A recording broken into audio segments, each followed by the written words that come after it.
You're here to rest. Whatever kind of day you've had, crowded with thoughts or just quietly heavy, this part of the night is yours now. You don't need to achieve anything, fix anything, or remember anything while you listen. You can just lie there, feel the weight of the blankets over you, and let your breathing find a slower rhythm. Before we wander back into another century together, I have two soft little favors to ask, if you're not too sleepy yet. If you're listening on YouTube and your eyes are still open, you can tell me in the comments where in the world you're drifting off from tonight. Just a country, a city, or even something simple like from my tiny room. I love to imagine all these quiet beds scattered across the world, all falling asleep to the same story. And if these long, gentle journeys help your mind unwind, you can softly tap the like button and subscribe, so on the nights you need them most, more sleepy stories are already waiting for you. Only if it feels easy and kind to yourself, and only if you're still awake enough to bother. Now you don't have to focus anymore. You don't have to follow every word. My voice can just become a background sound, like a fire in another room, or rain starting on a faraway roof. Because tonight, you're going to slip into the quiet world of the 1800s. You don't travel there by door or machine. You arrive the way you arrive in most dreams, all at once and very gently. You find yourself lying in a narrow bed in a small wooden room. The mattress under you is stuffed with straw and feathers, uneven in a way that makes your body roll into soft little hollows, as if many nights of sleep have already worn them there for you. Above you, dark beams cross the ceiling, carrying the quiet weight of the roof, old wood that has watched years pass in silence. The air is cool, but not unfriendly. It feels clean and simple, like water from a well. The first thing that wakes you is not noise and not an alarm, but light. At the small window, pale gray light begins to seep around the edges of the curtain. It is the soft light of early morning, the kind that doesn't shout, it just gently suggests that night is over. Slowly, it grows stronger, turning gray into a warm, budding gold. Dust motes drift in it, tiny specks turning lazily in the air, appearing and disappearing like very small thoughts. Your eyes open because the light has arrived, not because anything demands you. The day doesn't yank you awake, it invites you. You sit up, and the bed gives a friendly little creak under your weight. When your feet touch the floor, the wooden boards are cool against your skin. They are smooth from many years of footsteps, and when you take your first step, they answer with a soft groan that sounds more like a greeting than a complaint. Somewhere below you, in another room, there is a sound. A log being shifted, metal gently touching stone. Then the faint, crackling whisper of a new fire catching. You pull the quilt up around your shoulders before you stand. It is thick and heavy in a comforting way. When you look down, you see how it was made. Small pieces of old fabrics, faded blues, softened reds, quiet creams and browns, stitched together into careful patterns. Squares and triangles and stars lie next to one another, each little scrap carrying a past life as someone's dress or shirt or curtain. Your fingers move over the seams and feel the tiny ridges where those patient stitches pull cloth to cloth. Somewhere, on cold evenings, someone sat in a rocking chair close to the fire and cut these pieces, arranged them, stitched them, dreaming of the warmth they would someday give. Now their work is wrapped around your shoulders. You cross the small room, your toes gripping the cool boards, your weight waking different planks with different little creaks. You start to recognize them already. The softer sigh near the window, the deeper note close to the door. The door opens with a quiet, drawn-out sound, as if it is stretching too. The hallway smells faintly of smoke and old wood, with a thin thread of something warm and comforting underneath, maybe yesterday's bread. You follow the scent and the sounds down the stairs, the quilt trailing slightly along the rail, your steps joining the old music of this house. At the bottom, you step into the main room. Along one wall, the fireplace glows with tender new flame. It isn't roaring, it's just beginning, small tongues of orange licking carefully at kindling. A blackened iron hook holds a kettle, its surface catching the firelight in soft reflections. Logs are stacked near the hearth, arranged with the quiet intention of someone who knows they will be needed every day. You move closer, and the warmth reaches for your hands. It doesn't rush, it arrives in gentle waves, soaking into your fingers, your wrists, your forearms. The air smells of smoke in a clean, familiar way, sharper near the fire, fading into the rest of the room like a memory. On a simple table, there is a bowl of grain and a wooden spoon resting inside it. Another pot waits to be filled and set over the fire for porridge. A ceramic jug of milk sits nearby, cool and quiet, little beads of moisture clinging to its sides. This room has done this dance every morning for years. It feels practiced and calm, like a deep breath the house takes at the start of the day. Behind you, you hear another pair of feet on the stairs. The rhythm of their steps is different from yours. Slightly heavier or slightly lighter, slightly faster or slower. In this time, people know each other by the way they move, by the creak pattern that announces them before they appear. A soft voice offers a greeting, just a few words, maybe your name, then slips back into the hush of morning. Someone lifts the pot, pours in water and grain, and sets it over the fire. The wooden spoon begins to stir in slow circles, making grain and water swirl together into something thicker, something that will warm everyone from the inside. The sound of spoon against metal is gentle, a soft scrape, a soft tap, a small rhythm that keeps time with the crackle of the fire. There is no hurry. Breakfast will be ready when it is ready. The day can begin at the pace of the porridge. Soon you are sitting at the table, the quilt still wrapped around you like a portable little world of warmth. A bowl is placed in front of you, filled with steam and pale, thick porridge. Beside it lies a slice of bread baked yesterday, its crust a soft brown, its center still slightly chewy. You pour a little milk over the porridge and watch it spread out, cooling the surface, turning it into swirling patterns of cream and grain. You take a slow first bite. The flavor is gentle and solid, nothing complicated, everything comforting. It tastes like safety and routine. You feel the warmth travel down into your chest, into your belly, and you breathe a little easier.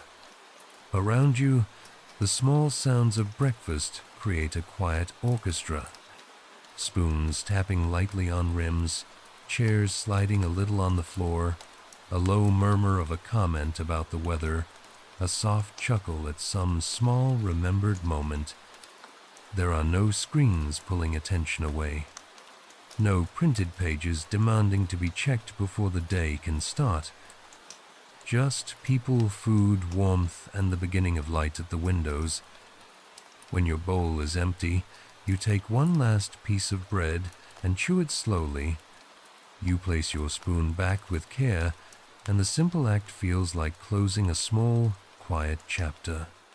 The day is waiting, but it is not impatient. You stand up, fold the quilt neatly over the back of your chair, and walk toward the door that leads outside.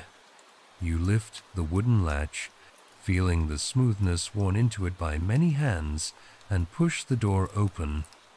Cool morning air rolls in, smelling of damp earth, wood smoke, and something green and hopeful. You step out onto the small porch. The boards under your feet are weathered and silvered by rain and sun, but still strong. The yard beyond is touched by early sunlight, that kind of gold that feels thin and new, stretching its way across the grass. Dew clings to every blade, turning the ground into a field of tiny, shining beads.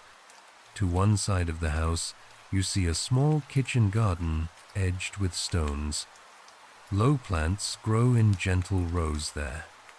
Mint with its bright scent, sage with soft leaves that look almost furry, rosemary standing like a tiny tree with its deep, comforting smell.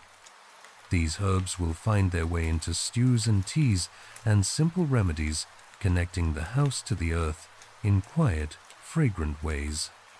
From somewhere along a distant road, you hear the steady rhythm of a horse, hooves thudding softly against packed dirt, then tapping faintly on scattered stones.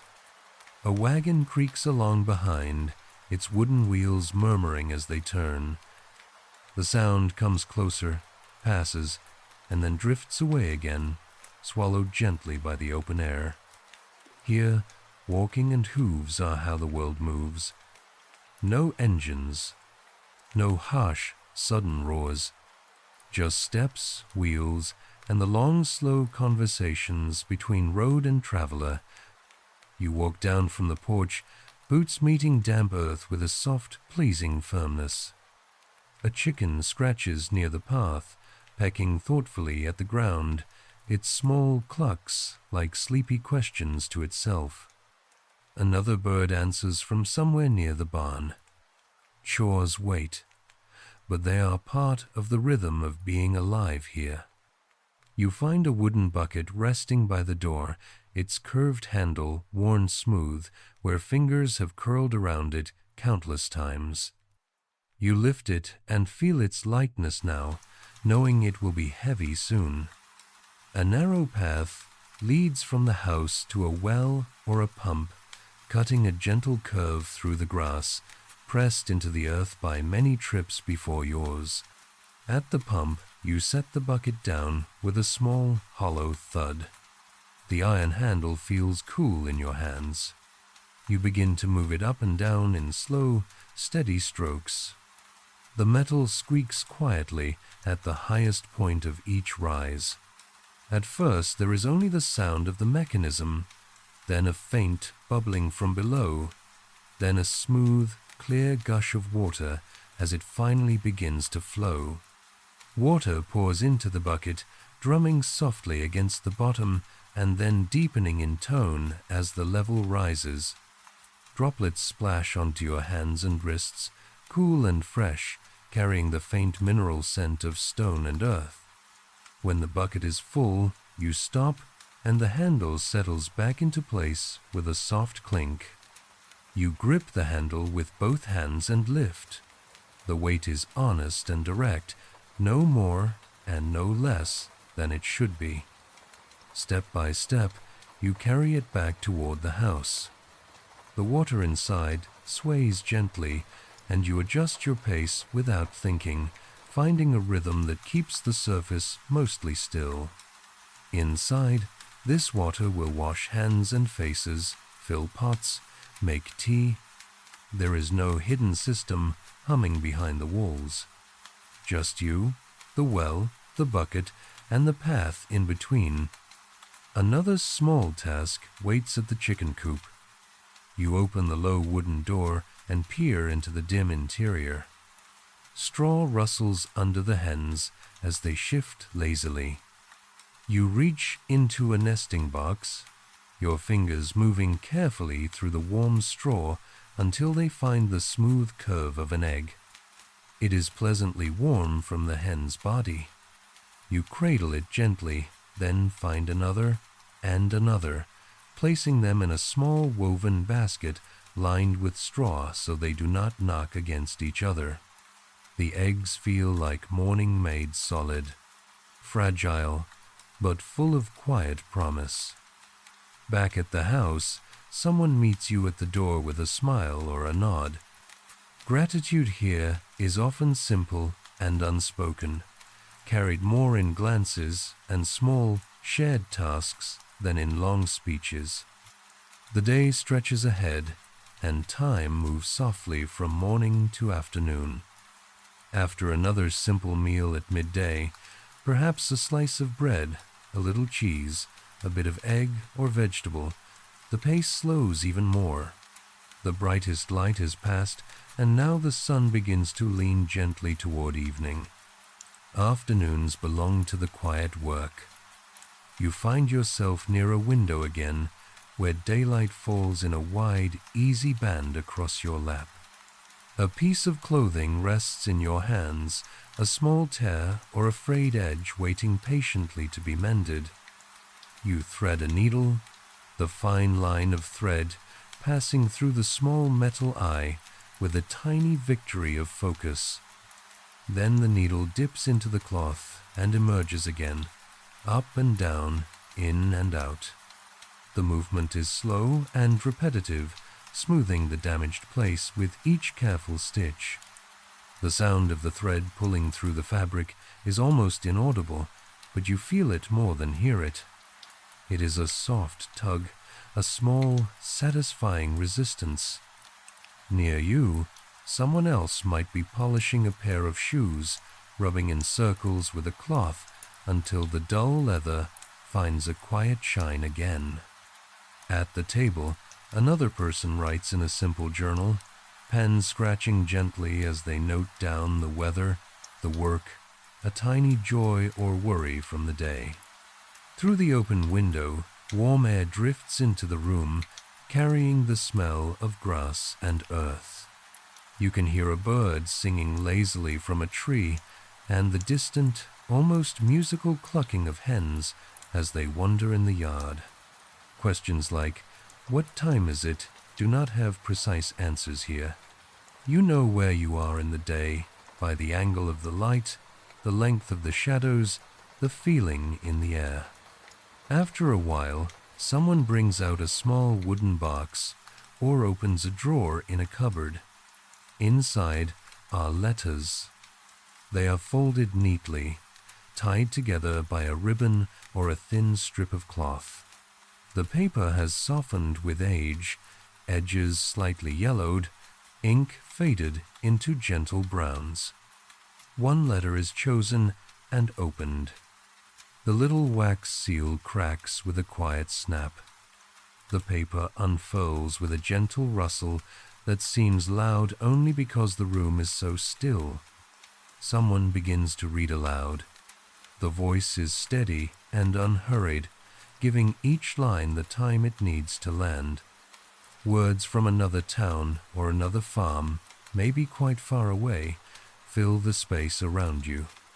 There is news of a good harvest or a difficult season, of a new baby or an aging parent, of hopes for a visit when the roads are better. Sometimes there is a small joke tucked in among the lines, and you hear the soft ripple of shared laughter.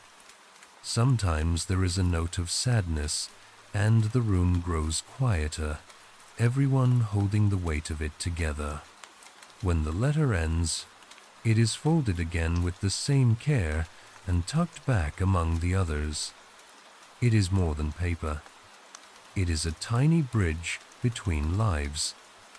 Outside, the sun begins to lower, and the light that comes through the window turns more golden, more slanting, more tender.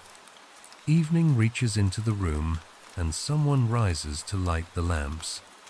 A match scratches and flares, a sudden bright spark in the dimness.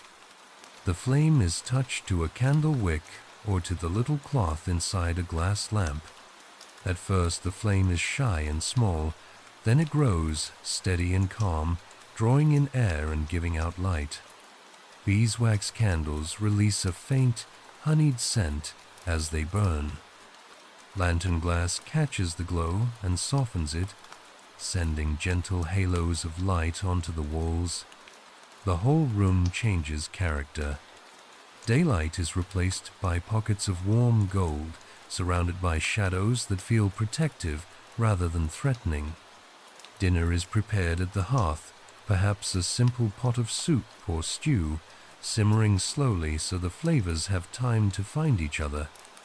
Bread is brought out again, its crust crackling faintly as it is cut. Vegetables from the garden make their way into bowls, carrying the memory of soil and sun. You sit once more at the wooden table with the others. The light from the nearest candle spills across your plate, turning each simple thing into something almost luminous. The smell of the food is warm and inviting, wrapping itself around your senses before you even take a bite. A few words of thanks are offered in whatever way feels natural in this house. Maybe a quick prayer, maybe a lifted glance, maybe just a soft exhale that says, "This is enough, this is good." You taste the first spoonful of soup, and it is deep and gentle and satisfying. You break off a piece of bread and feel the crumb between your fingers, dense but tender. Conversation moves in small circles around the table. Someone speaks about how the sky looked that morning, or how the ground felt underfoot in the garden, or whether the chickens were behaving in their usual way. Plans for tomorrow are mentioned, but only in a light, flexible way. Sometimes everyone falls quiet and just eats. In those moments, the sounds of the room come forward again. Fire crackling, spoons tapping, a chair leg shifting, the faint hum of nighttime insects beginning outside. When the meal is done, the plates and bowls are carried to the basin, not left behind. Warm water is poured in, and hands move slowly through it, washing, rinsing, passing each item to be dried. The clink of pottery, the soft splash of water, the wipe of cloth against ceramic, all become another small, peaceful ritual. Dishes are stacked neatly away, and the table is wiped clean, ready for the next morning that will eventually come. Night has now settled fully outside. The windows are dark, but inside, lamps and candles still glow. A rocking chair waits near the fire, and someone settles into it with the ease of long habit. The chair begins to move back and forth in slow arcs, the wood making soft, regular sounds against the floor. A story is suggested, and the idea is welcomed with quiet smiles. The story that unfolds is not dramatic or frightening. It is the kind of story that belongs to evenings like this. Perhaps it is about a winter from long ago when snow came earlier than expected, or about a neighbor who was known for always arriving at exactly the wrong time in a friendly, funny way, or about a childhood memory, some small mischief that has long since turned into fond laughter. You listen as the words move slowly through the room. The voice telling the story is calm and unhurried, and sometimes pauses just to let the fire fill the silence with its own soft commentary. Your body begins to sink deeper into your chair. Your shoulders loosen even more. Your hands rest a little heavier in your lap. Your eyelids grow weighty and comfortable. Somewhere near your feet, a cat has curled into a circle, fur rising and falling with quiet, steady breaths. By the door, a dog lies stretched out, half dreaming, half listening, content in the knowledge that this house is safe for the night. When the story ends, there is a small hush.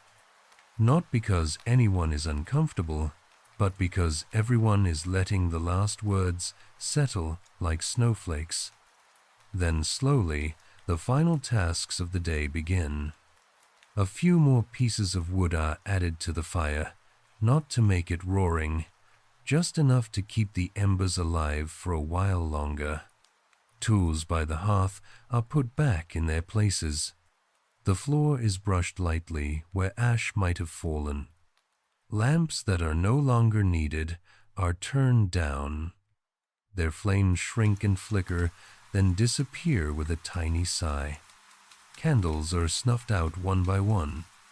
Each one leaves behind that distinct little curl of smoke, a brief gray thread that rises and fades into the air.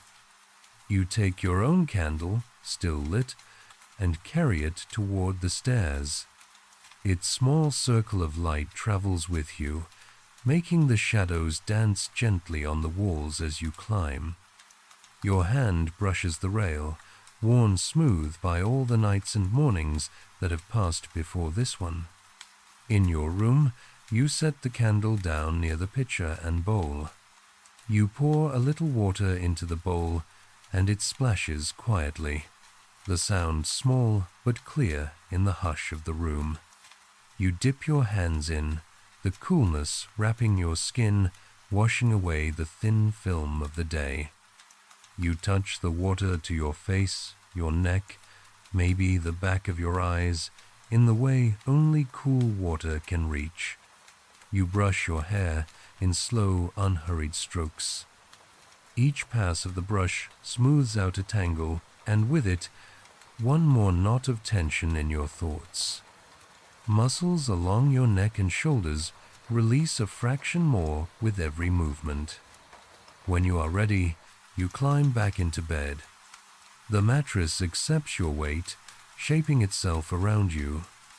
The sheets are cool at first, then begin to take on your warmth. You pull the quilt up over you once again, feeling its familiar weight settle across your body like a quiet promise. You reach toward the candle and gently blow it out. For a moment the flame flares, then vanishes, leaving only a small glowing thread of wick that quickly darkens. The room is now wrapped in shadow. Only the faintest trace of moonlight and starlight finds its way in, brushing a pale line across the floor or the wall. The house around you settles into its own sleep. Downstairs, the fire has shrunk to a bed of embers, glowing quietly, still giving off a slow, gentle warmth. The clock ticks on a shelf somewhere, its sound soft and steady, like a heartbeat in another room. Outside, the world is almost completely still. There are no bright lights covering the sky, no steady hum of machines. The night is deep and clear. If you listen carefully, you might hear a dog bark once in the distance, then fall silent. You might notice the faint rustle of leaves, or the whisper of wind against the house. Perhaps an owl calls from somewhere out among the trees, its sound moving slowly through the dark like a floating note. Inside your room, your breathing has become slow and even. Inhale, exhale, in a rhythm that matches the hush of the house and the soft heartbeat of the world outside. If others sleep nearby, there may be the faint creak of a bed as someone turns, the soft sigh of another person drifting further into their dreams. These sounds don't disturb you. They reassure you, reminding you that you are not alone in this quiet century. Your thoughts grow lighter and slower. They drift back to small pieces of the day. The warmth of the fire on your hands in the morning, the taste of porridge and fresh bread, the feel of the bucket handle warming slowly in your grip as you carried water, the gentle smoothness of an egg in your palm. You remember the soft scrape of the needle through fabric, the rustle of the letter being opened, the glow of the lantern, the rhythm of the rocking chair, the purring of the cat, the friendly creak of the wooden boards under every step. Each memory drifts past like a small, harmless cloud. Notice it, and then let it float away. You don't need to hold on to anything now. There is nothing you must do in this moment, nothing you must fix or plan. In this house, in this year, night is allowed to be exactly what night was always meant to be. A time when fires burn low, when tools are put away, when letters are folded shut, when stories end in a whisper instead of a shout. You are lying in a small wooden bed in a quiet room. Outside, the stars shine over fields and roads and rivers. Inside, your breath rises and falls beneath a quilt sewn by hands that cared about the people who would one day sleep under it. The world of the 1800s keeps breathing softly around you. Fires glowing in other hearths. Chickens sleeping in coops. Horses resting in barns. Rivers sliding slowly under bridges. Tomorrow, this house will wake again with the light. The floor will creak in its familiar songs. Water will be drawn. Bread will be sliced. Letters may arrive. Stories will be told. But none of that belongs to you yet.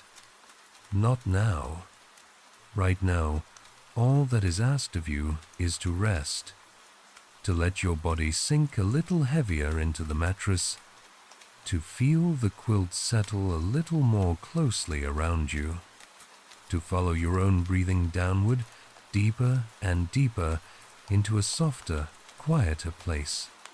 Somewhere, just beyond the edge of waking, the faint crackle of an unseen fire and the soft creak of distant floorboards become a lullaby. You are safe. You are warm. You are held by another time, another pace, another kind of night. And as you drift further and further away from this sentence, you can let go completely and fall into deep, easy sleep. Morning returns gently, almost as if the house has taken a soft breath in the dark and is now slowly exhaling light. You wake again, not to an alarm, but to the quiet insistence of dawn at the window. Gray has already given way to a pale, tender gold that stretches across the wooden floor, picking out the knots and lines in the boards like an old map. Your body remembers the bed now, the way the mattress dips in certain places, the way the quilt settles around your shoulders, the soft whisper of feathers shifting under you when you move. You breathe in slowly, and the air carries a faint mixture of smoke, old wood, and something good waiting below, perhaps bread or porridge or the promise of tea. When you sit up, the familiar creak of the boards greets you again, the same small notes as yesterday, a tune you are already beginning to recognize. You wrap the quilt around your shoulders for a moment longer, feeling its comforting weight, then gently fold it back and swing your feet to the cool floor. The day feels unhurried, like a long, quiet road with no particular destination, only scenes to notice along the way. You dress in simple clothes suited to walking, soft fabric that moves easily with you, the kind that has been mended and washed enough times to feel like a second skin. Downstairs, the fire is already awake. Its glow warms the room and paints a familiar orange shimmer on the undersides of the beams. Breakfast is much like the day before, and that sameness feels good. A bowl of something warm, a slice of bread, perhaps a bit of butter, a small drizzle of honey, a cup of tea or coffee that you hold between your hands and breathe in before you sip. Conversation is light, drifting around the table like steam. Someone mentions the village, the road, the schoolhouse, the blacksmith's open doorway and the sound of his hammer. Today, you will walk there. There is no rush to leave, but eventually the meal ends and hands slowly clear the table, wash dishes, set things back in their places. You step outside with a small bag or maybe just your pockets, carrying nothing heavy, only the intention to wander. The air is a little warmer than yesterday, or maybe you simply notice it differently. The sky stretches clear and high above, a soft blue that seems to encourage long walks and unhurried thoughts. The path from the house to the village begins where the yard ends. Grass gives way to packed earth, pale where many feet and hooves have walked. Wheel marks sit in faint grooves, hardened by sun and softened by rain over and over again. You start at a comfortable pace, your boots finding their rhythm without much thought. As you walk, you pass fences made of wood, some straight and new, some leaning slightly with age, each post and slat quietly doing its job. Beyond them, fields rest or grow, depending on the season in your mind. Rows of crops, or open earth turned by plow, or grass stretching away in gentle waves. Birdsong follows you along the road. Different voices in different branches, layered but not loud. Somewhere, a crow calls once, twice, then falls silent again. After a short while, you reach a place where a small lane meets the main path. There is a wooden signpost, simple and hand-carved, pointing one way toward town and another towards some distant farm or mill. You stay on the road to the village. Ahead, you can already sense the presence of more people. Not as noise, but as a faint thickening of sound and movement. A cart somewhere out of sight. A dog barking once and being answered by another. The distant murmur of voices carried on the air. The first building you see is not in the center, but a little before it. A small schoolhouse stands beside the road, its whitewashed walls catching the morning light. You pause a moment outside, watching. Children arrive on foot, some alone, some in small groups. Their clothes are plain but neat, hair combed in the way someone cared enough to do for them before they left home. A few carry tin pails or cloth bundles holding bread and a bit of cheese or fruit for midday. The schoolhouse door opens, and you glimpse the inside. A single room. Rows of benches and desks facing a chalkboard that has already begun to gray with past lessons. The teacher moves quietly, placing a book on the front desk, adjusting a chair, straightening a stack of slates. Chalk dust hangs in the air like fine mist, catching the light in a way that makes it look almost magical. For a moment, you imagine yourself sitting there, slate on the desk, a piece of chalk in your hand, copying letters or numbers while outside the fields rest under the sky. The children file in, the door closes softly, and the faint hum of their voices is muffled by the walls. You continue along the road. As you draw closer to the center of the village, the path widens slightly. Houses cluster closer together, each with its own personality, though they share the same language of wood and stone and small gardens. The sound that reaches you next is sharp but steady. The ringing clash of metal against metal. You turn a corner and find the blacksmith's workshop. The building is simple, open at the front to let heat escape. Inside, the blacksmith stands near the forge, where coals glow white and orange, alive with heat. He lifts a length of iron with tongs, places it on the anvil, and raises his hammer. The hammer comes down in deliberate, practiced strikes. Each impact sends a clear, ringing note into the air, echoing just enough to be heard down the street. You watch the iron slowly change shape under his hands. A horseshoe, perhaps, or part of a tool. Sparks jump, bright and brief, then vanish before they ever reach the ground. The smell of the place is a mixture of coal smoke, hot metal, and the faint, earthy scent of the blacksmith's own sweat and leather apron. There is effort here, but not hurry. Each blow of the hammer is placed with intention. Each pause used to check the shape, to reheat the metal, to adjust. You move on, the fading ring of iron echoing behind you. Farther along, the street grows narrower, bordered by low shops and houses with wide windows. Some windows are filled with folded fabrics, their colors muted by time and glass. Others display shoes, polished and lined up in careful pairs, or jars of sweets in pale, hand-blown glass. You pass the tailor's shop. Inside, someone sits near the window where the light is best.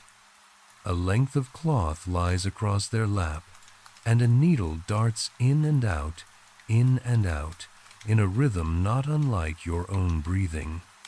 Spools of thread in quiet colors sit on a nearby shelf, and a measuring tape hangs ready on a nail. Further down, you catch the scent of fresh bread.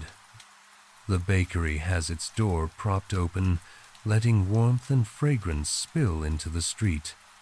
Inside, shelves hold rows of loaves, their crusts golden and cracked in inviting ways. Behind the counter, the baker moves with a practiced calm, taking loaves from the oven, setting them down, wiping floury hands on an apron. A small bell above the door jingles softly as someone enters. It jingles again as they leave, a little chime marking small comings and goings like heartbeat noises of the village. You linger just long enough to breathe in the smell. Warm dough, crust, a hint of sweetness. Then you step aside and continue down the street. The heart of the village is a modest square. Today it is not crowded, only quietly awake. A few people cross from one side to the other, carrying baskets, leading a small cart, pausing to speak in low voices. On one edge of the square stands a simple church or meeting house. Its walls are plain, its windows clear, letting sunlight spill in freely. A bell hangs in the small tower above, silent for now, waiting for the right hour to call out. You step closer and listen from outside. Inside, it is quiet. Wooden pews face a simple altar or lectern. Light falls in long, soft stripes along the floorboards. Even without anyone speaking, there is a feeling of restfulness here, as if the room itself remembers all the times people have sat in silence, or sung together, or bowed their heads in thought. You stand there for a moment, breathing slowly, then move on. Near the square, a small inn sits waiting for travelers. Its sign creaks gently in the breeze, showing a painted symbol of rest. A bed, a lantern, perhaps a sheaf of grain. The door is open, and you step inside for a moment, curious about its quiet heart. The air is cooler here, shaded from direct sunlight. A wooden counter stands at one side, with a ledger and an inkwell resting patiently on top. A few tables and chairs dot the room, their surfaces worn smooth by elbows and hands. You smell stew, slow cooking in a back kitchen. Carrots, onions, herbs, and some simple stock moving together in a warm, drifting aroma. The inn is not busy at this hour. Perhaps a single traveler sits at a table, cupping a mug of something hot, eyes half closed in thought.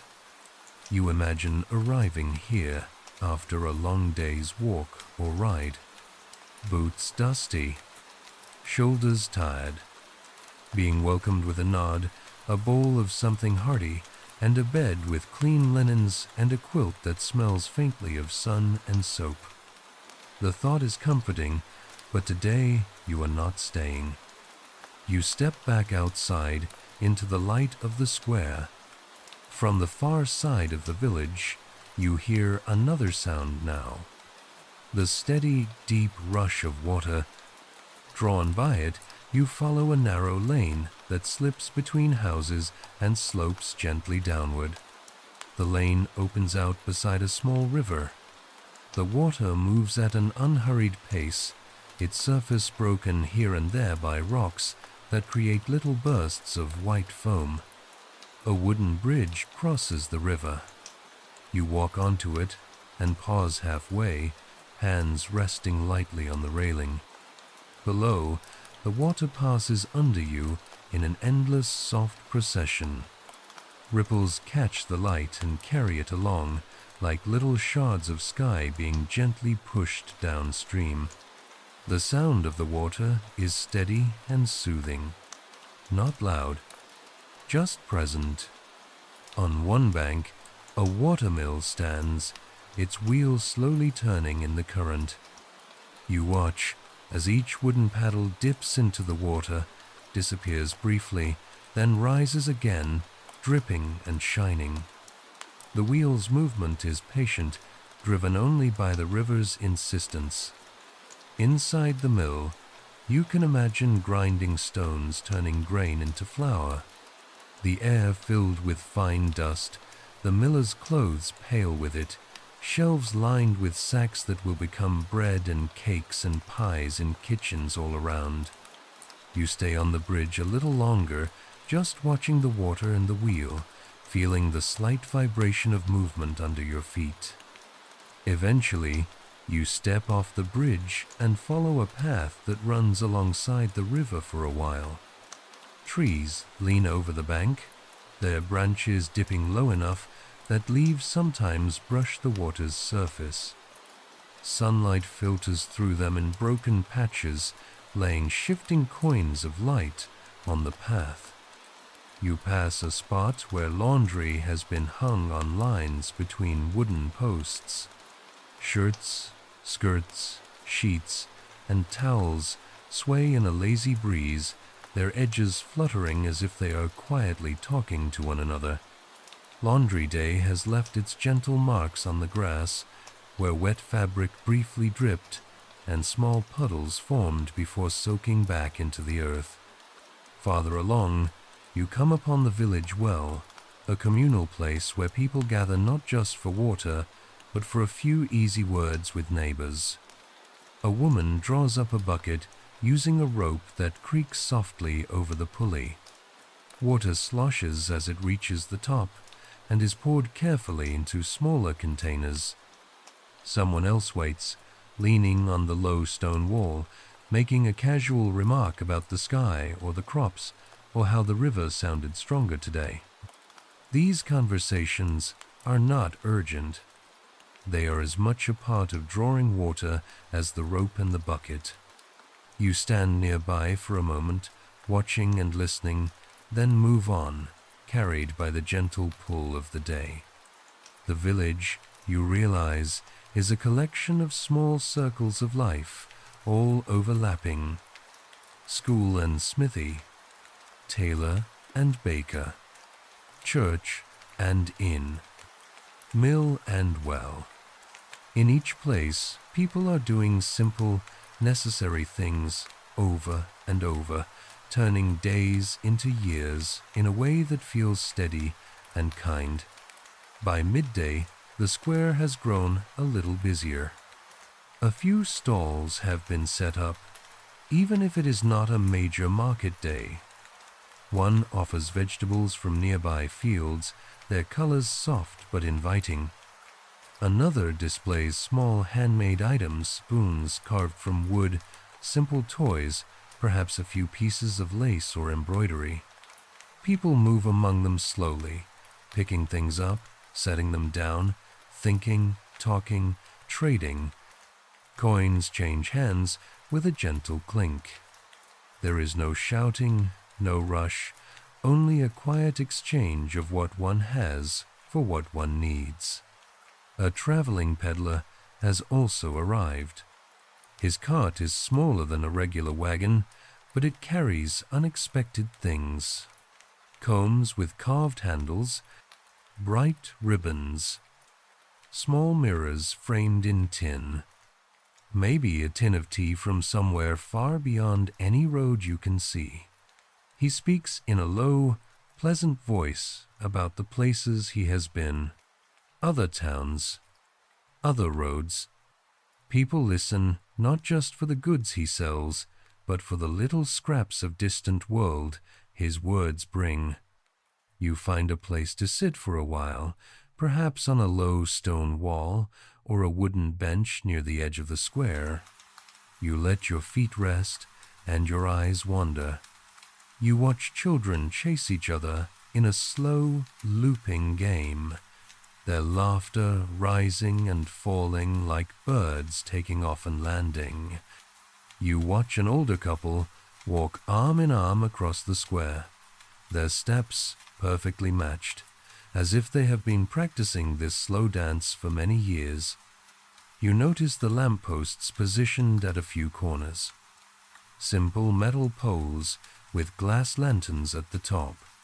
They are empty of light now, waiting for evening when the lamplighter will walk his route, raising his pole, touching flame to wick, turning darkness into gentle pools of gold. Time moves, but you don't feel it passing in numbers. You feel it in shadows, shifting, in the way the warmth of the sun slides from your shoulders to your hands, then to the bench beneath you. Eventually, hunger nudges at you in a soft, familiar way. You find your way back to the inn where a simple midday meal is offered. Inside, you sit at a wooden table scarred with the faint marks of knives and mugs, the history of other quiet meals. A bowl of stew is placed before you, along with a slice of bread. The stew is thick and fragrant, with pieces of vegetables and maybe a little meat, all softened by slow cooking. The bread is sturdy and perfect for dipping. You eat at a relaxed pace, savoring each bite, letting the warmth spread through your chest and belly, anchoring you gently in the present moment. Around you, other diners speak quietly, if they speak at all. Someone mentions the blacksmith's new apprentice. Someone else comments on the mill's steady work. When you are finished, you thank whoever served you with a few soft words and step back outside. The afternoon light has shifted. It is less bright now, more golden, angles longer, shadows stretching themselves across the street in lazy lines. You consider what part of the village you haven't seen yet and decide to wander along the outer edge where houses begin to thin and fields and trees lean in again. You pass a small house with a porch where an older man sits in a rocking chair, a pipe in his hand, eyes half closed. The chair moves back and forth in slow, patient arcs. He nods as you walk by, a tiny acknowledgement that you are sharing this place, this day. Near another home, a woman hangs the last of the washing on a line. Clothespins click softly as she attaches a sheet that billows like a pale sail before the breeze settles it down. At the end of one street, you find a small patch of land turned into a garden full of flowers rather than food. Colors glow in the sun, not loud, but deep and rich. Bees move among the blossoms, their low buzz a steady, comforting note. The village feels complete in its smallness. Enough people to weave a community. Few enough that faces could become familiar with time. As the afternoon leans toward evening, a gentle tiredness settles into your legs. The road back to the farmhouse begins to call in its own quiet way. You turn your steps back the way you came, leaving the square, passing once more by the bakery, the tailor, the blacksmith, the schoolhouse where lessons are finishing for the day. Children spill out into the light, stretching their arms, running in little bursts of energy before settling into the walk home. Their voices drift past you, then fade as they scatter along different paths. The road out of the village feels familiar now, like a book you've already read once and are happy to read again. You walk at an easy pace, letting your thoughts wander as freely as your steps. Fields glow softer in the lowering sun. The sky begins to pick up hints of orange and pink around the edges. By the time the farmhouse comes back into view, a small curl of smoke already rises from its chimney, thin and gray against the sky. The sight of it tugs gently at your chest. This is where your day will end.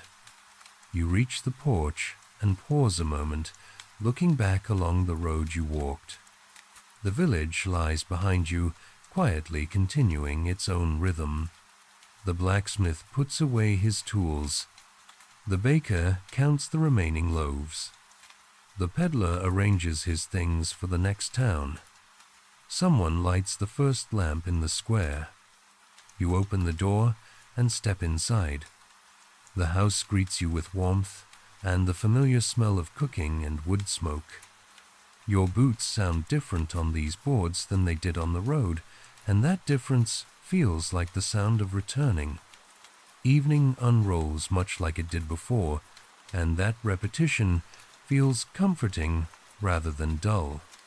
A simple meal, gentle talk, washing dishes, moving to the fire. Tonight, someone takes down a book or a stack of old letters and reads a little by lamplight. The words fill the room in a soft, steady stream, weaving what you saw in the village today together with other days, other years. Perhaps you hear about the time the river rose higher than usual and everyone helped move sacks of flour and baskets of grain to safer shelves. Or about a traveling entertainer who once came through and performed puppet shows in the square, making children laugh until tears shone in their eyes. These stories settle over you like another quilt. Layer on layer of ordinary days stitched together into a life. Eventually, the reading stops and conversations thin into comfortable silence. Lamps are turned down. Candles are blown out. The fire is tucked in with a last, careful arrangement of logs.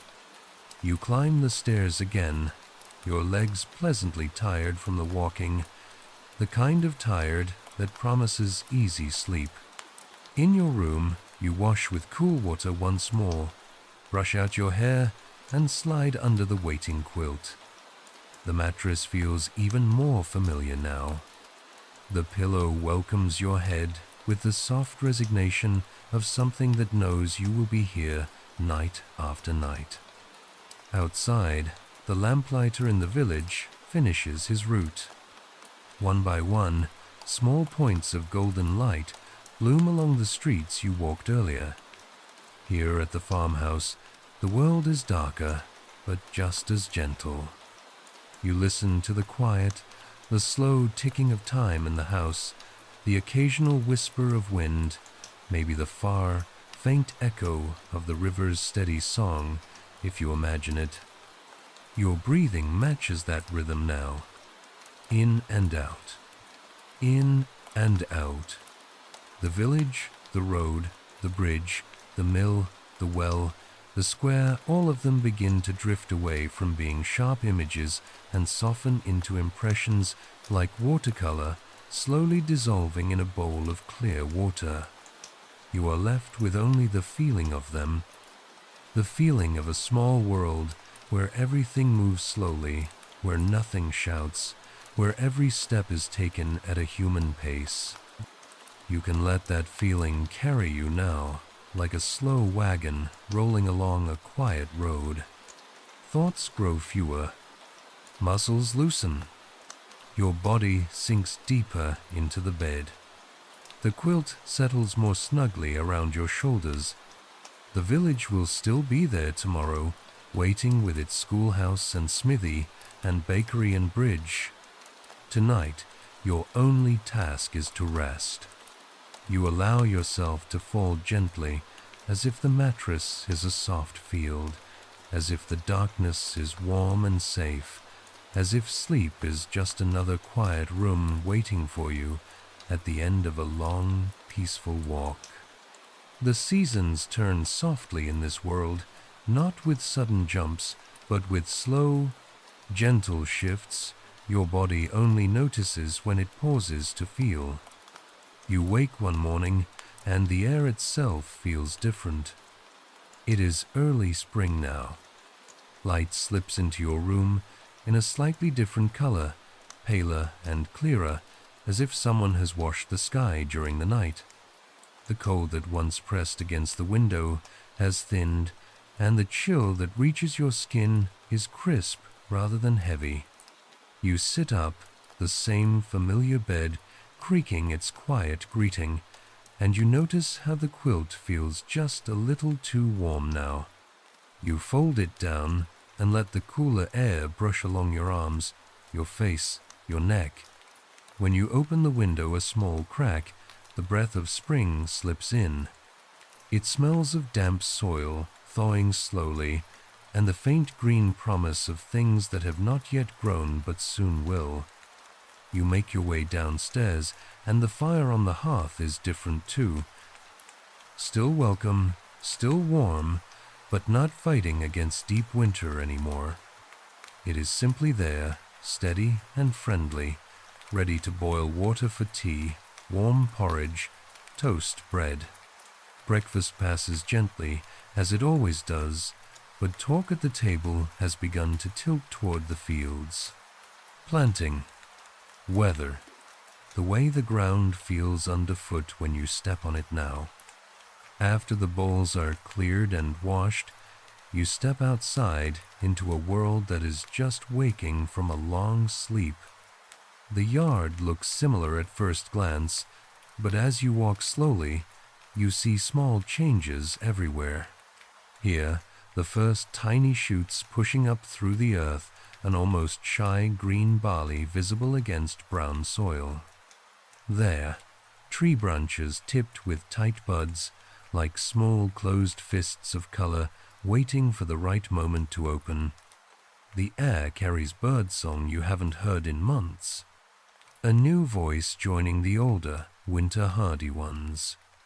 You walk with someone toward a field a little farther from the house.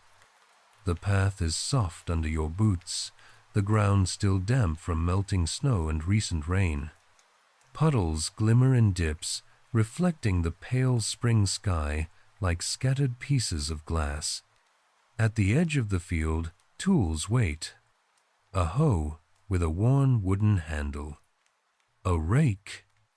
A small sack of seeds held carefully closed with string. There is no loud machinery here. Only hands and simple tools and time. You help press seeds into the soil. Kneeling or bending, you make small holes, place each seed gently, and cover it over with a thin blanket of earth. Your fingers grow cool and a little dirty, and the smell of the ground rises to meet you, rich and quiet and deep. Row by row, the field slowly transforms from bare to planted. There is trust in every seed you bury. Trust in rain, in sun, in the patience of weeks and months. By the time you straighten up, your back feels pleasantly used. Your hands are tired, but calm. You stand for a moment and look over the field. To anyone passing by, it might look like plain earth, but you know what lies just below the surface, waiting. On the walk back to the house, you notice other early signs of spring. A patch of delicate wildflowers near a fence post, tiny white or yellow heads nodding in the breeze. A tree where the first few blossoms have dared to open ahead of their neighbors. The creek running a little faster than before, swollen slightly from thawed snow from distant hills. Days lengthen quietly. Evenings come a little later. More light lingers at the window while you eat dinner. You still gather by the fire, but perhaps with one less log than in winter. The room feels less like a shelter and more like a companion now. Spring brings a different kind of tiredness to your bones. The tiredness of work beginning again. The pleasant ache of muscles that have spent the day moving, bending, reaching, planting. At night, when you lie down, you feel that work in your body, and it pulls you towards sleep like a gentle weight. As the weeks pass, the world outside your window changes a little each morning. Green grows deeper and thicker. Buds open, blossoms fall, leaves spread wide. By the time you realize spring has slipped into summer, it is because you wake one morning and the air feels softer still, warm even before the sun is high. You open the window wider now. Warm air flows in, carrying the smell of grass and wildflowers, the faint sweetness of things in bloom. Downstairs, the fire is smaller or sometimes not lit at all during parts of the day. The house holds enough warmth on its own. After breakfast, you step outside and are greeted by the full, green world of summer. Fields that were bare and brown are now covered in rows of plants, leaves overlapping, stalks tall and moving gently in the breeze. The kitchen garden by the door is crowded with life. Herbs have grown tall, their scent stronger when you brush your hand over them. Mint so bright it almost feels cool in your nose. Sage thick and steady. Rosemary sharp and comforting. Beans climb poles with quiet determination. Tomato plants lean on stakes, small green fruits forming and slowly swelling with time. In the barn, doors are propped open to let air move through. The smell of hay is warm and golden, like dried sunlight. Animals breathe and shift in the shade, tails flicking at flies, bodies relaxed. Summer days stretch long and slow. You move between sun and shade, between field and house. Work continues, but in small pauses you find quiet corners under trees where leaves filter the light into soft moving patterns on the ground. Sometimes you sit there for a while, back against the trunk, and simply listen to the drone of bees paying their diligent visits to flowers, to the lazy creak of a gate in the distance, to the call of a bird that seems to repeat the same note over and over, never in a hurry, never in a rush. On the hottest days, the house itself becomes a refuge. Curtains are drawn partway to dim the rooms. Windows are opened just enough to let breezes slip through, turning the hallways into soft, cool tunnels of air. Meals are lighter now. Fresh vegetables from the garden, cool milk, bread, maybe fruit picked that same day, its flesh soft and sweet, juice running over your fingers. At midday, when the sun is at its brightest and shadows crouch small under trees, there is often a quiet lull. Tools are set aside. People rest in chairs or on porch steps, hands folded loosely, eyes half closed. The village in summer is slower too. Walking there, you feel the heat radiating off the packed earth of the road. The buildings seem to doze in the sunlight. Children play near the shade of wells and trees, their games a little calmer in the warmth. In the afternoons, washing hangs on lines and dries quickly, snapping brighter and more energetic than in any other season. Evenings in summer are long, lazy pages of time that turn slowly. After dinner, chairs sometimes move outside. People sit on porches or doorsteps, feeling the heat of the day gradually lift from their skin. They talk in low, easy voices or simply watch the sky change. As the sun sinks, the air cools just enough to feel like a gift. Fireflies appear in the deepening dusk, small sparks drifting above the grass, blinking on and off in slow, patient rhythms. You might find yourself standing barefoot in the yard, toes curled around the coolness of the evening earth, watching those floating lights with a kind of quiet awe. Crickets begin their steady music, a soft, continuous chorus that fills the edges of sound. When you finally go back inside to sleep, your body is pleasantly heavy with the warmth and work of the day. You lie under a lighter arrangement of sheets and quilt now, covers folded back, air from the open window brushing your face like a careful hand. You sleep deeply, and when you wake again, summer continues its slow unfolding for many days more. Time passes in a blur of green and gold until, one morning, you notice a subtle shift. The air feels just a little thinner.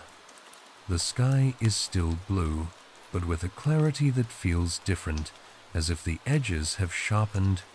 Autumn is arriving. Leaves on the trees near the house have begun to change. First, just a few.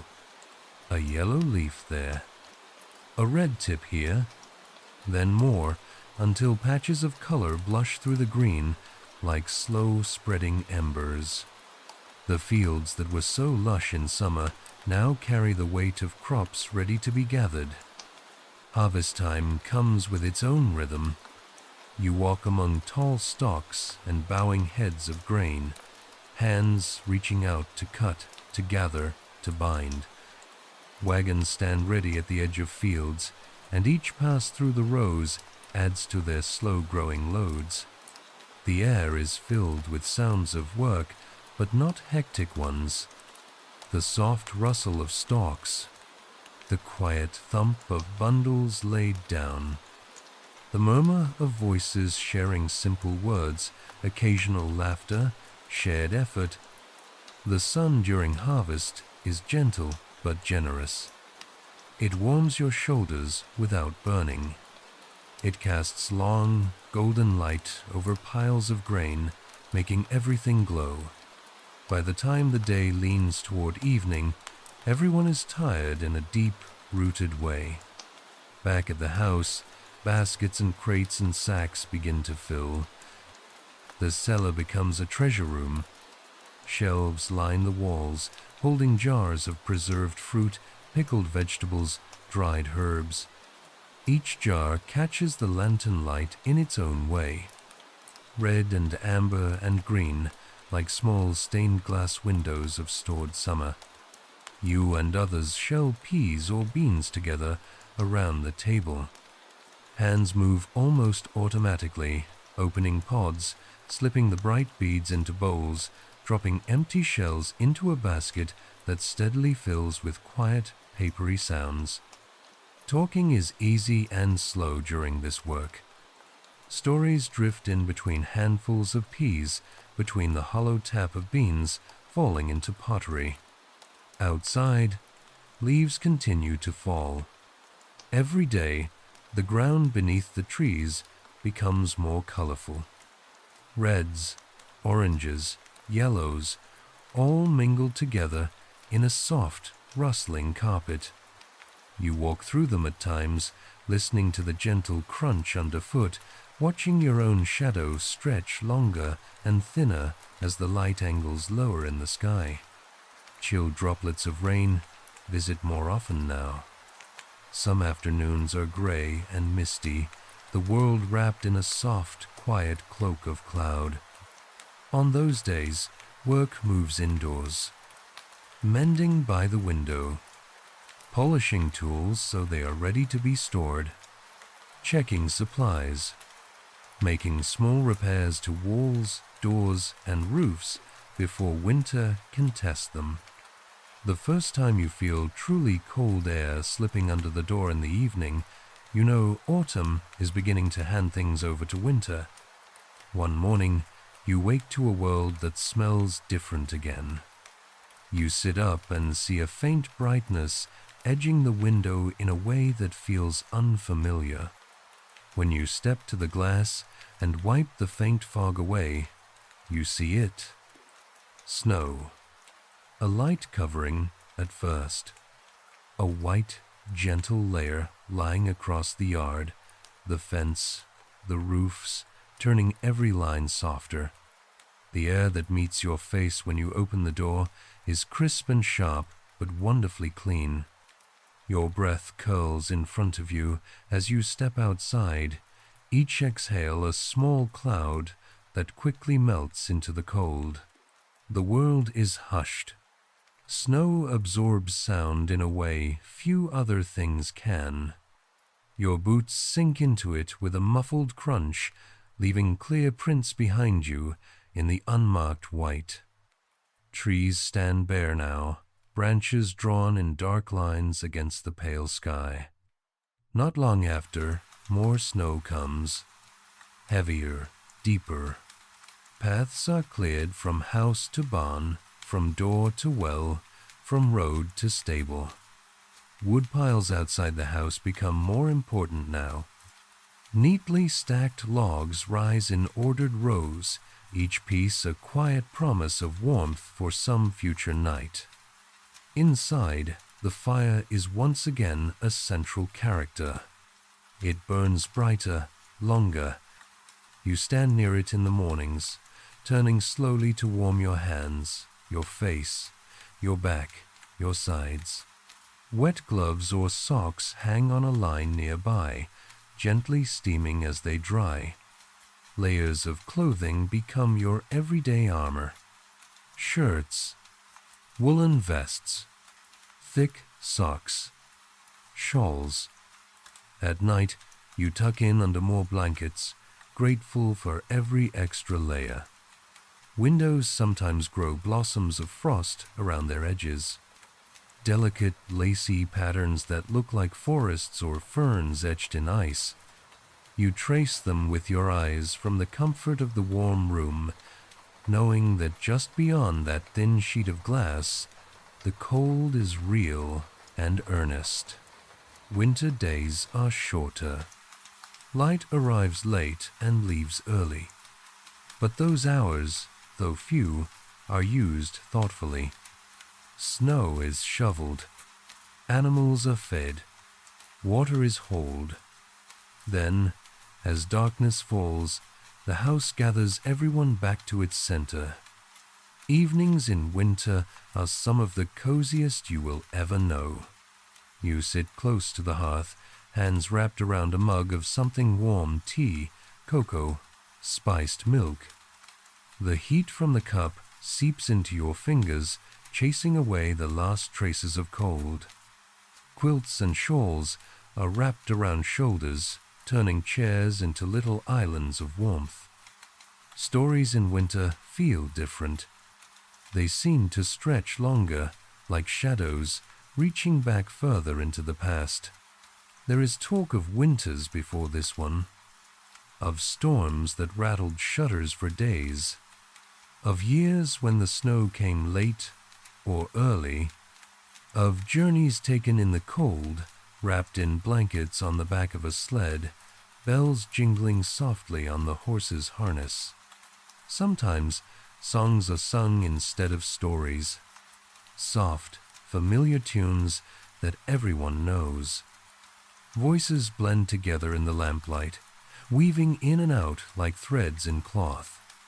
The sound rises and falls gently, never loud, always grounded in the warmth of the room. On clear winter nights, The sky outside is breathtaking. You might step out for a moment, wrapped tightly in coat and scarf, boots crunching in the crusted snow, just to look up. Stars blaze with a sharp, cold brightness, so many they almost seem to crowd one another. The Milky Way stretches across the darkness like spilled flour on black cloth. Your breath fogs as you stare, feeling very small and very held at the same time. Inside again, you close the door on that deep cold and carry the memory of the sky back to the fire. Throughout all these changes, spring to summer, summer to autumn, autumn to winter, the house remains the same steady center. The wooden floor that creaks under your steps in every season, the table where you eat and shell peas and read letters, the hearth where fires crackle, embers glow, kettles simmer, the bed where you return each night, wrapped in quilts sewn with patience and love. You begin to feel the year in your bones the way people here do, not as dates or numbers on a calendar, but as temperatures on your skin, as colors in the trees, as smells in the kitchen, as the weight of blankets you choose at night. Every season asks something different from you and gives something different back. Spring asks you to plant and hope and gives you the bright shock of new green. Summer asks you to tend and endure warmth and gives you long days of fullness and light. Autumn asks you to gather and store and gives you rich colors and the satisfaction of shelves lined with plenty. Winter asks you to rest more, to stay close to the fire, and gives you deep coziness and star-filled skies. As you lie in bed one winter night, you think back over the seasons you've just drifted through. You remember your hands pressing seeds into cold earth, your feet walking dusty summer roads, your arms lifting baskets heavy with autumn harvest, your breath fogging in bright winter air. All of it feels slow and steady, like a wheel turning. Not a sharp turn, but a smooth one, carrying you quietly onward without ever throwing you off. The house breathes with you. Timbers creak as the temperature changes, settling for the night. The fire sinks into embers, still warm but no longer leaping. The covers around you feel heavier and more protective in winter than they did in summer, and that heaviness is welcome. You are held inside layers. Layers of cloth, layers of wood around you, layers of air warmed by fire, layers of memory built from all the days and nights you've spent here. Outside, snow lies over the fields that once showed spring's first shoots, summer's full green, autumn's golden harvest. Now they rest. You rest too. Your breathing slows even more, each inhale a little deeper, each exhale a little longer. In your mind, you can walk through all 4 seasons again if you wish. Spring's soft mud and shy blossoms, summer's buzzing fields and warm evenings, autumn's drifting leaves and full cellars, winter's quiet snow and deep fireside nights. You can let those images drift past, one after another, like scenes glimpsed through the window of a carriage moving very slowly along a country road. You don't need to hold on to any of them. Just watch them come and go, until they blur into a soft, comforting haze. The year will keep turning without your effort. The fields will know when to wake and when to rest. The house will know when to open its windows and when to close its shutters. Your only task now is to follow the seasons into their deepest, quietest place, into the part of winter night where even thoughts grow still, where sleep comes gently like falling snow, soft and slow, one silent flake at a time. You can let yourself sink into that now, deeper and deeper, carried by the soft turning of the year and the steady, quiet heart of this simple life into long, calm, unbroken rest. Some days in this quiet century feel almost like mirrors of one another, gentle repetitions that slowly build a feeling of deep familiarity. You wake, you move through the house, you walk the paths, you share meals, you return to bed. But within that sameness, there are small details that keep each day softly unique. One morning, you wake to the sound of rain. It starts as a faint tapping on the roof, like someone drumming fingers lightly on a wooden table. Then it thickens into a steady, even sound, a soft curtain of water falling from the sky. In your room, the light is dim and gray, filtered through clouds and droplets on the glass. You lie there for a moment, listening. There is something deeply soothing about rain in this world. No traffic hissing along roads. No engines. Just water meeting earth, roof, and leaves, over and over, in slow, unbroken rhythm. When you step downstairs, the house feels even cozier than usual. The fire glows more brightly against the gray morning outside. Cooking sounds and rain sounds blend together. A kettle beginning to murmur on the hook. A spoon stirring in a pot. Rain sliding down roof tiles, spilling from eaves, dripping from corners. Breakfast is slower on a rainy day. There is less pressure to hurry outside. You linger a little longer over your bowl, your bread, your warm drink.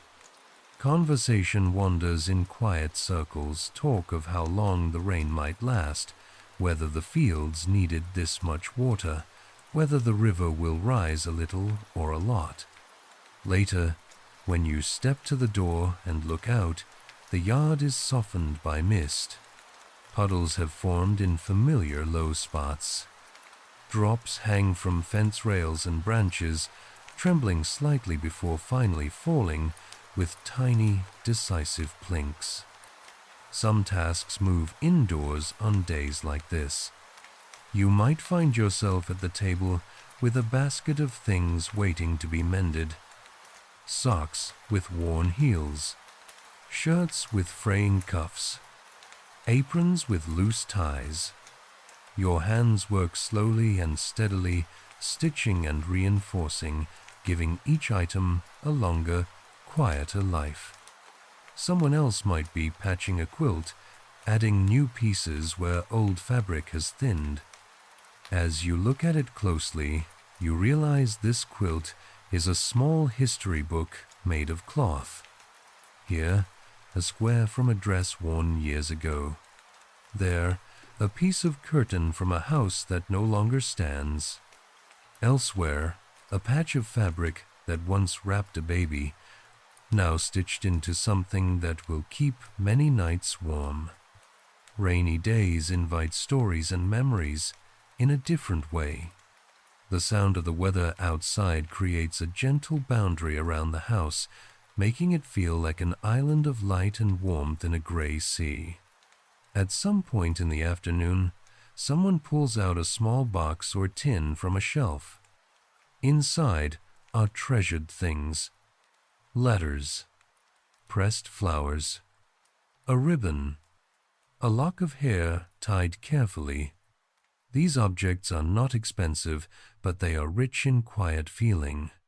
A pressed flower between paper brings back the memory of the day it was picked, the color of the sky, the warmth of the air, the person who stood beside you, a ribbon once worn at a special gathering, a letter from someone far away, their hand still visible in the strokes of ink. You listen as someone reads a part of one aloud. The words carry across the years as easily as they cross the room. You realize that in this time, memories are held carefully, not in glowing screens or endless photographs, but in a few precious objects and in stories repeated on quiet afternoons like this. Eventually, the rain thins and stops. You step outside onto the porch and breathe in air that feels newly washed. The world shines in a soft way. Leaves drip. Grass glows darker green. Puddles hold small, perfect reflections of sky and branches.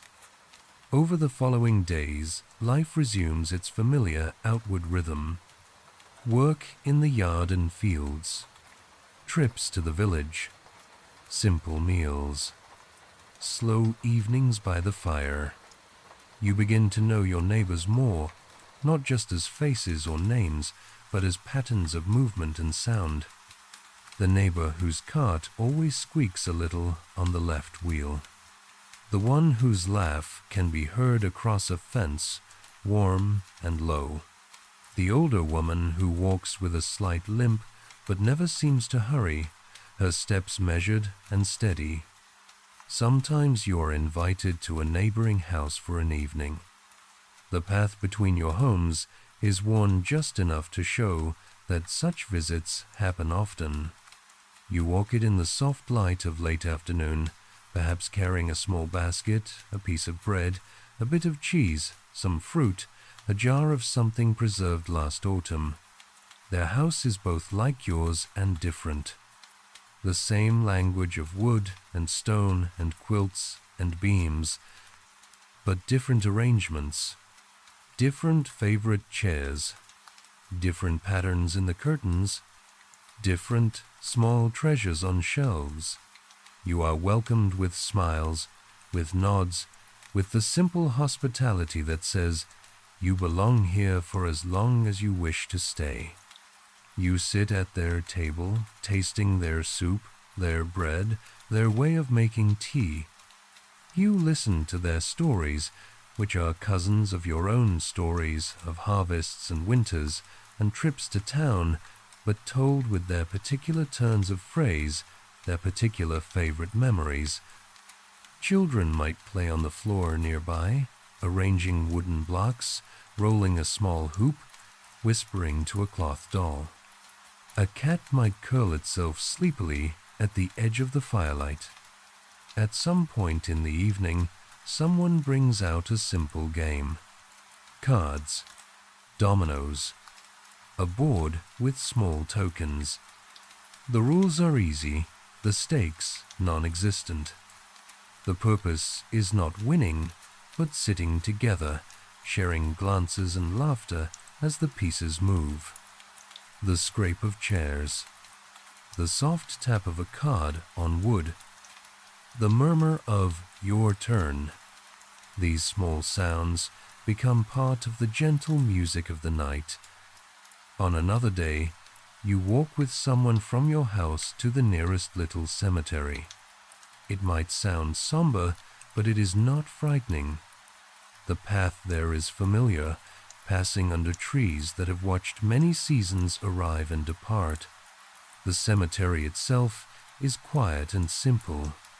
A low stone wall, grass kept in modest order, headstones of various shapes and sizes, some newer, the carving still sharp, some older, their words softened by rain and time. People come here not to feel fear, but remembrance. You stand beside one stone, and the person with you tells you about the life it marks. Not everything, just a few details. The way that person always hummed when they walked. How they once kept a garden that produced more tomatoes than anyone knew what to do with. The time they helped dig out a neighbor's door in a heavy snow. You realize that here, death is understood as part of the same gentle cycle you have been living through the turning of seasons, the ebb and flow of days. The cemetery is not far from the fields, not far from the houses. The living and the dead remain close. As you walk back, you feel not weighed down, but somehow steadier. This life, in this century, is built on countless small efforts, on kindnesses given and received, on work done quietly day after day. In the evenings, you sometimes notice how many things in the house carry the marks of hands. Chairs with arms polished smooth where fingers have rested for years. A table with faint scratches from knives and plates. A spoon whose handle has thinned just slightly from long use. A mug with a tiny repaired crack, carefully mended rather than thrown away. Every object tells a silent story of patience and care. In this world, very little is disposable. Clothes are repaired. Tools are sharpened and rehandled. Furniture is tightened, sanded, polished. Even small tears in curtains are stitched closed rather than ignored. You help with some of these repairs, learning how satisfying it can be to save something from breaking down completely. You sand a rough edge from a stool until it feels silky under your palm. You rub oil into a wooden spoon, watching the grain deepen and glow. You tighten a loose hinge until the door swings smoothly again. Each act is tiny, but together they add up to a feeling that the house is not just a place you live in, but a living thing you care for, and that cares for you in return. Some days, special gatherings break the calm pattern of ordinary time without disturbing its gentleness. A wedding, a harvest celebration, or simply a day when more neighbors than usual decide to meet in the village square. On days like that, you wake with a little extra sense of anticipation. You choose clothes with slightly more attention, perhaps a shirt or dress that feels special, if still simple. You smooth the fabric carefully. You brush your hair with a few extra strokes. The walk to the village feels familiar, but carries a little more energy. You hear laughter sooner, voices carrying on the air. When you arrive, you see more people gathered than on regular days. Slowly, without announcement, people begin to dance. Nothing complicated. A circle here, a line there. Hands clasp and release, skirts and coats swing gently, boots move in repeating steps that everyone seems to know. You find yourself drawn in, maybe hesitantly at first, then with more ease as you feel the pattern of the dance under your feet. The world narrows to the music, the movement, the smiling faces around you. There are no spotlights, no stages, just people under open sky moving together for the simple pleasure of it. Later, as the sun lowers and lanterns and candles are lit around the square, the dancing slows. People gather in smaller groups, talking, sharing food, leaning on rails and walls, watching the children chase one another in loops that grow lazier as they tire. The air cools gently. Couples draw closer together. Friends share shawls or coats for a moment. You sit on a low stone wall, looking around, feeling a deep, quiet sense of belonging. Even if you are only visiting this century in your imagination, it makes room for you. It offers you a place at the table, a corner at the fire, a spot on the bench, a hand in the slow dance. When the gathering ends, people walk home by lantern, light, and starlight. You join the loose stream of figures moving along the road, soft conversation, rising and falling like waves. Crickets accompany you from the fields beside the path. The night feels friendly and deep. Back at the farmhouse, you step inside and are greeted once more by the familiar scent of wood smoke and home. The excitement of the day settles in your limbs as a pleasant tiredness. You wash, change, and climb into bed. Your mind drifts back over the images of the day lanterns in the square, the fiddler's bow, hands on your shoulders as you turned in time to the music, the way lantern light and starlight shared the sky. Soon, those images grow fuzzy at the edges. Your breathing slows. Sleep reaches for you, and you let it take you, the way you might let a gentle current carry a small boat across a still pond. Voices are soft, movements careful. Someone sits by the bed, keeping watch, ready to offer water, to adjust pillows, to cool a forehead with a damp cloth. You take a turn sitting there too. You do not need to know exactly what to do. Your presence is part of the care. You hold a hand if it is offered. You listen to the sick person's breathing. You speak quietly if they wish to talk, or remain silent if they prefer that. Time moves differently in a room like this. Minutes stretch, then fold. The ticking of any nearby clock becomes more noticeable. The sounds of the rest of the house footsteps, a kettle, a door opening and closing, arrive as gentle reminders that life continues outside the bedroom door. Eventually, perhaps the fever breaks. You see it in the way the sick person's breathing eases, in the way their eyes clear, in the way a faint appetite returns, enough to sip broth or nibble a piece of bread. Relief spreads through the room like warmth. You feel it in your own chest, in your shoulders, in the way your hands relax. Neighbors bring simple gifts: a pie, a loaf of bread, fresh milk. These are small things, but they carry immense quiet meaning. They say, "We were worried with you." They say, "We are glad you are still here." You see, again, how this life is woven together. Everyone's well-being is quietly linked. No one is entirely alone in their hardship, and no one celebrates entirely alone in their joy. As days pass and the person grows stronger, life in the house and in the village slides gradually back into its usual rhythm.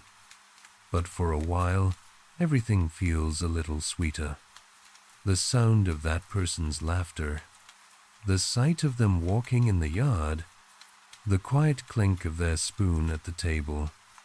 Later, as you lie in your own bed, you think about all the different days you've moved through in this imagined century. Ordinary mornings, rainy afternoons, evenings with neighbors, nights of star-filled silence, gatherings in the square, quiet watches by a sickbed.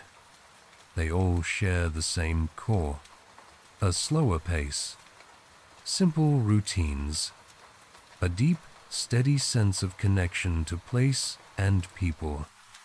The house around you holds these days like a book holds chapters. The boards remember your footsteps. The table remembers your hands. The bed remembers the shape of your rest. You pull the quilt closer around you and feel, once more, how its weight grounds you. Outside, the century continues in its own unhurried way. Somewhere, a lamplighter is finishing his rounds. Somewhere, a baker is waking early to start tomorrow's bread. Somewhere, a horse shifts in its stall, a dog turns in its sleep, a cat opens one lazy eye just to close it again. The road, the fields, the river, the village square, all of them lie in the soft, quiet pause of night. You are part of that pause now. Your breathing is its own small, steady rhythm, perfectly matched to this old, gentle world. You can feel how far away modern noise is. No buzzing devices, no glowing screens, no urgent alerts, just wood and cloth and stone and sky, just the faint, barely there sounds of a house resting with you. As you drift between waking and sleep, you know there will be more to explore here, more days, more scenes, more quiet corners of the 1800s to wander through. But you do not have to see them all tonight. Tonight, it is enough to know that this world of soft routines and simple comforts is here whenever you wish to return. You can let the images fade now. The farmhouse, the village, the river, the square lit by lanterns, the small cemetery under its watchful trees, they all grow softer, more distant, like lights seen through half-closed eyes. You turn gently inward, toward your own breath, toward the heaviness in your limbs, toward the growing quiet in your thoughts. Wrapped in the slow kindness of this imagined time, you are free to slip deeper now, into heavier relaxation, into slower breathing, into the warm, dark space where the story continues without you needing to follow every word. You can let yourself sink into it, fully held by this soft, unhurried world, as sleep comes closer, step by quiet step.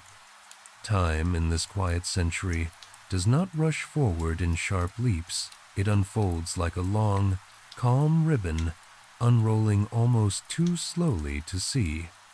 Days pass. Weeks unfold.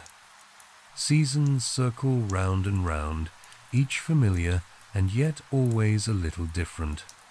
You live through many of them in this farmhouse, on these roads, in this village of the 1800s.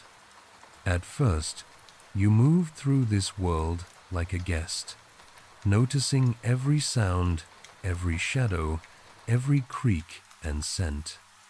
But as time goes on, you begin to feel less like a visitor and more like someone who belongs here, someone whose own quiet habits are now woven into the fabric of the place.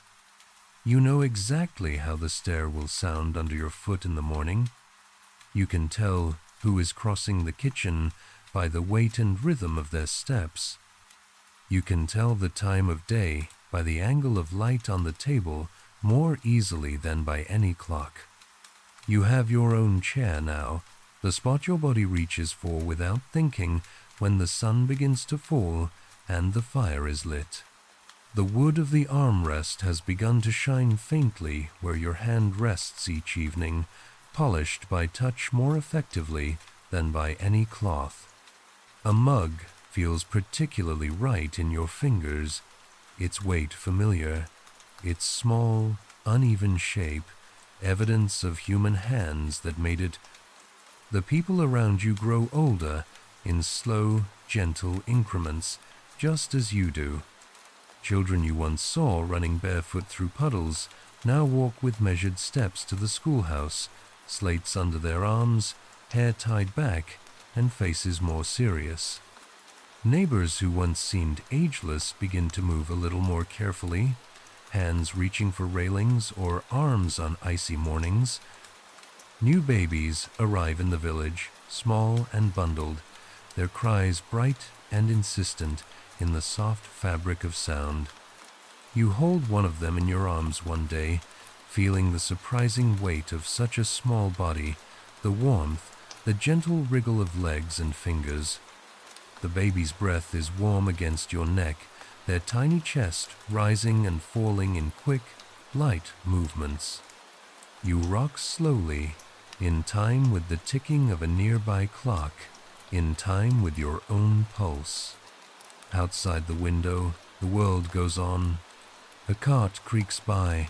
A dog barks once. The wind moves through the trees. But inside this room, everything narrows to the quiet exchange between your heartbeat and this new, small life. In moments like this, the century feels even softer, wrapped around you like a quilt whose pattern you are still discovering. On certain evenings, you sit with older neighbors who enjoy telling stories of their own younger days. Their voices are slower now, words chosen carefully, but their eyes brighten as they speak. They talk about winters colder than any you have yet known. About summers when the river ran low and everyone worried about the crops. About the year a traveling show passed through, with painted wagons and music unlike anything heard before in the square.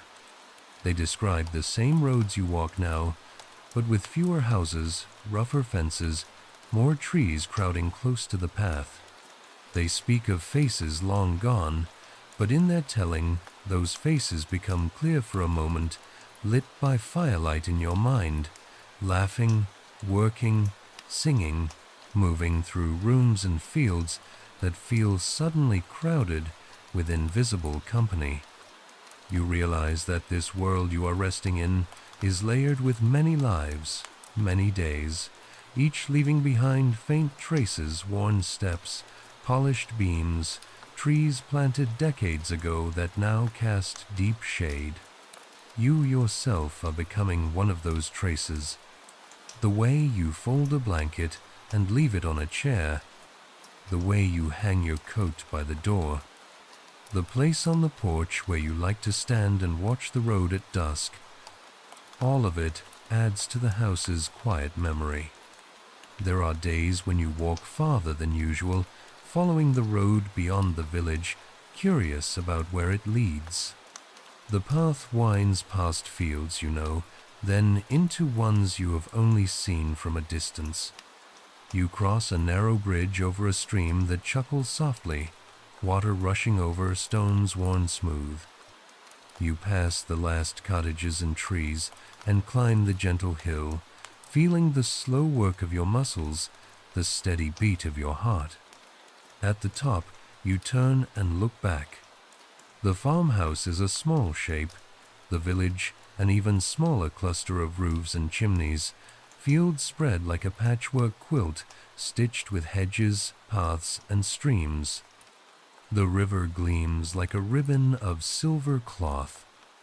This is your whole world in this time, not vast in distance, but deep in detail.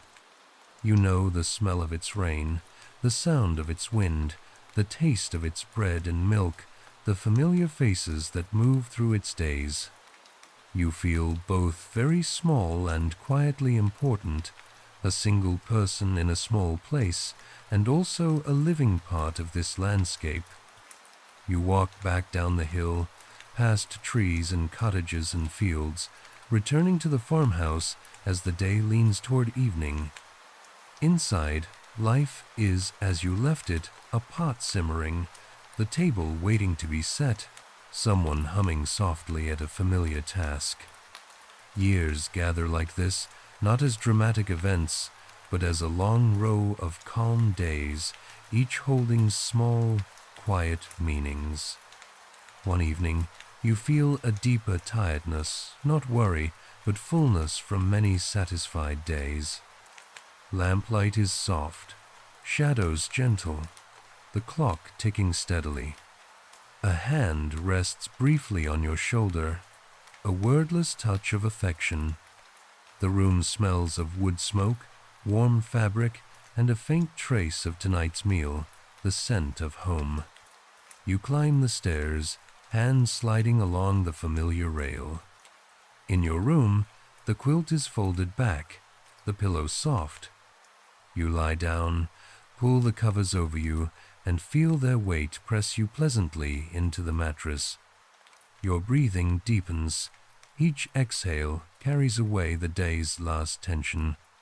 Thoughts drift through fields in spring, lanterns in the square, hands passing bread, faces at different ages in firelight, then grow soft and far away. You are resting inside a whole way of life, built of small tasks, shared meals, repaired tools, folded letters, walked roads, and nights spent listening to rain and quiet breathing nearby. You gather every calm, ordinary moment around you like an invisible blanket. The farmhouse grows dim but does not vanish. It waits at the edge of sleep, a place you can return to whenever you wish. For now, there is nothing to remember, no task to finish, no journey to begin. Only you, safely in bed, wrapped in cloth and story and time, breathing slowly in and out. You are allowed to let go now, to drift away from farmhouse and fields into a darkness that is not empty but full of quiet rest. Sleep comes like the softest snowfall, settling on thoughts, on limbs, on breath, until everything is hushed and still. Sleep will arrive in its own time, as quietly as snowfall, as gently as dusk settling over a field. You are already very close to it, hovering at the edge, heavy and relaxed, ready to fall the rest of the way. So now you can let go completely. Let the farmhouse dim. Let the roads and fields disappear. Let the river's whisper fade.